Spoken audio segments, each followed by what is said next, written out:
of putting. What's up, everybody?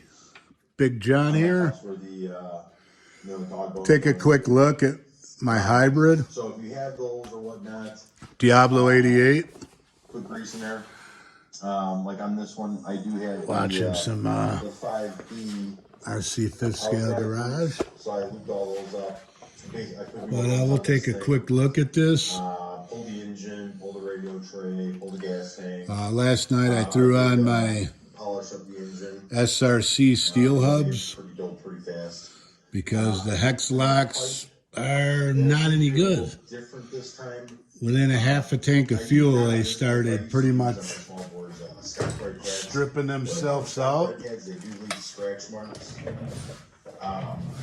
I could show you those.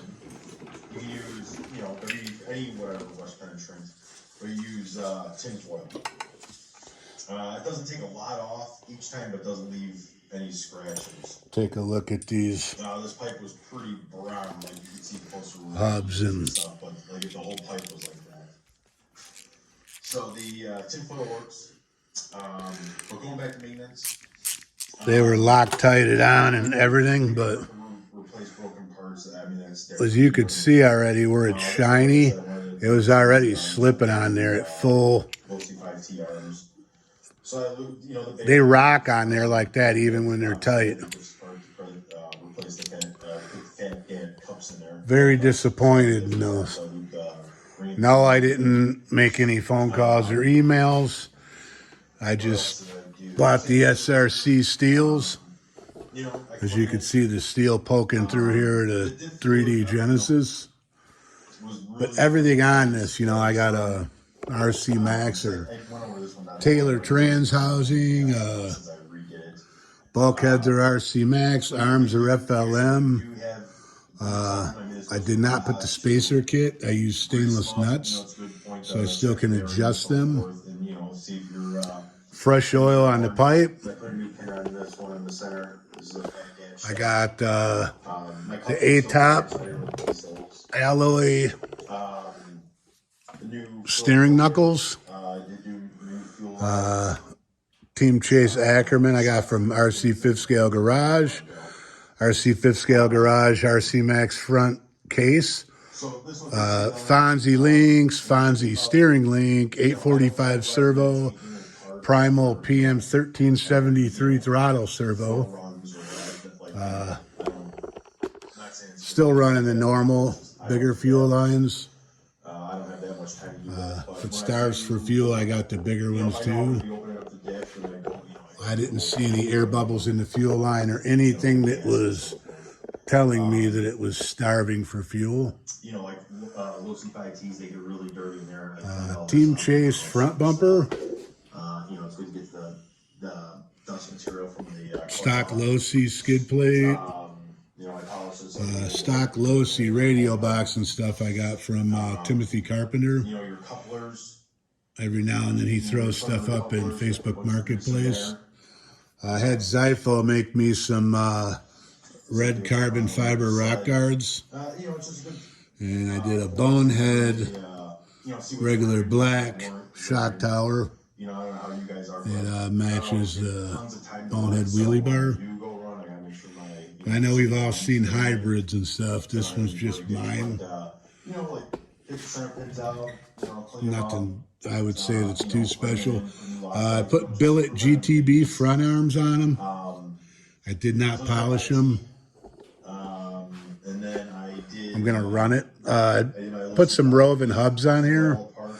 I mic'd them out. I had to take about 0.03 mil off the hub to get them to fit into the GTB arm. I used a palm sander with 300 grit, and then I finished it out with emery cloth. So the fit is just perfect. Not everything just fits right together, which is what makes it fun.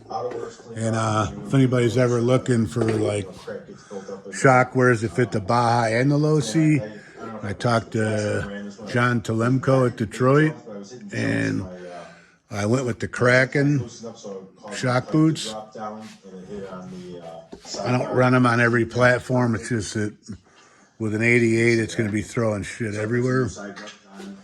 But same thing with this one. You know, I didn't take apart the diffs. I did have them apart. bonehead wheelie bar, as I said. I put some limit straps on the back.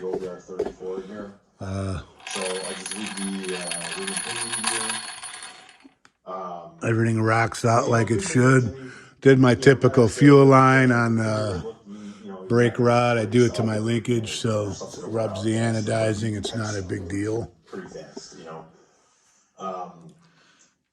And, you know, if you have raw pipes, you know, Try and think if there's anything else I didn't mention on this. Just started using, I was always using NP. Core seat. Which is the Amsoil metal protector. Bumper bracket from Taylor. It's a little hard to get, but I mean, you know, it's adapter. You know, it's like W40, whatever. I also, since there's no rear body mount, I drilled the rear bumper, and the same with the body. But, you know, there's more moisture in the garage, doors closing and so forth.